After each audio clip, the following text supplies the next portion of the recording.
Welcome to Storytellers with a Message. This is where I share real stories about real people. I'm Lori Grant, and I'm committed to capturing the moments and lessons that shape our lives. Together, we'll explore stories that teach, inspire, and remind us that everyone has a story worth telling. Today, we're going to do something a little special. Many of you know I'm a children's author, but after 92 podcast episodes, I realized I've only shared one of my children's stories with you. So this week, I'm opening the door just a little wider. I'm sharing a story from my children's book collection. Actually, it's one that has not been published yet. I'm also sharing the real moment that inspired it. Just like my podcast stories, my children's books are inspired by real life events. This story is called Turtle Turnover. Before I tell you the story, I want to tell you how it was born. One day, a real little boy named Michael came across a turtle flipped on her back. He saw her struggling. He saw her little legs waving in the air, and he saw her trying really hard to flip back over. And he ran away. He wasn't brave. He wasn't ready. In fact, he was terrified.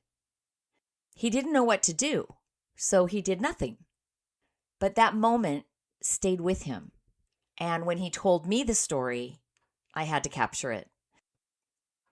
And for Michael, the story really isn't about what actually happened. It's more about what could have happened, what should have happened, what we hope happens next time.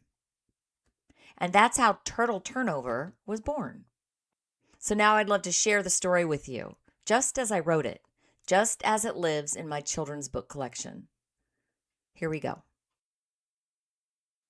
Michael was the fastest kid in town. He could run so fast, his shoelaces practically whistled in the wind. At school, he won every race, on the track, across the playground, and even to the lunch line. One sunny afternoon after school, Michael was racing through the park, pretending he was in the Olympics, when he suddenly skidded to a stop. Right in the middle of the path was a turtle. But she was on her back. Her little legs waved in the air like she was trying to swim through the sky.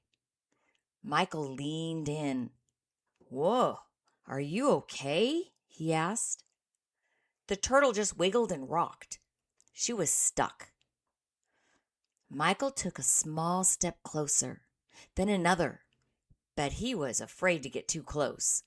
He had never seen a turtle upside down before. So Michael did what any super fast kid might do. He zipped behind a tree and peeked out from the side. From his hiding spot, he watched the turtle struggle. The longer he watched, the more he realized she wasn't scary. She was just helpless. Michael frowned. "What if I were stuck?" he whispered. "What if I fell into a bush and couldn't get out and everyone ran away?" He looked at the turtle again. She was still trying to flip over, still not giving up. But she was working very hard and she was getting very tired.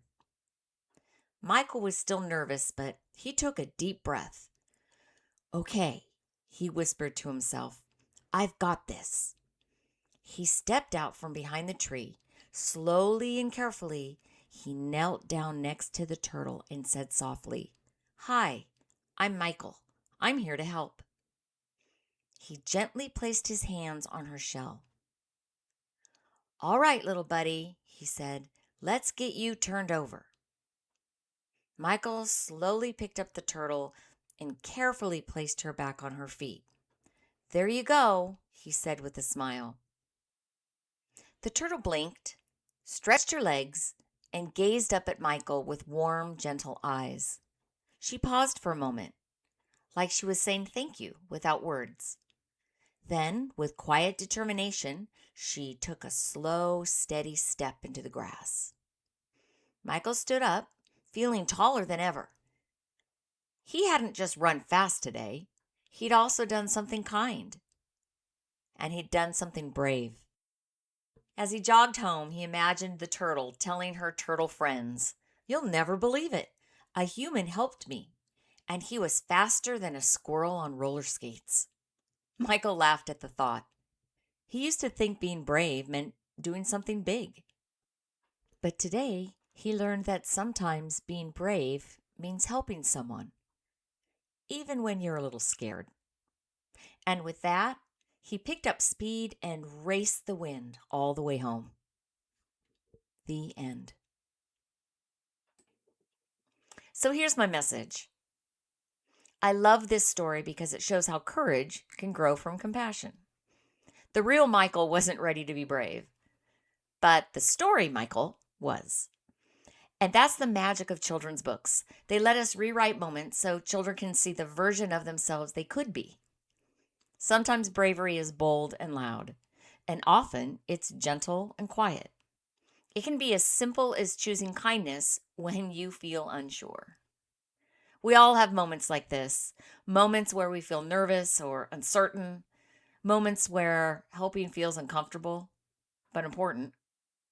And every time we choose compassion, even when we feel nervous or uncertain, we grow into something a little braver, a little softer, and a little more aware of the world around us.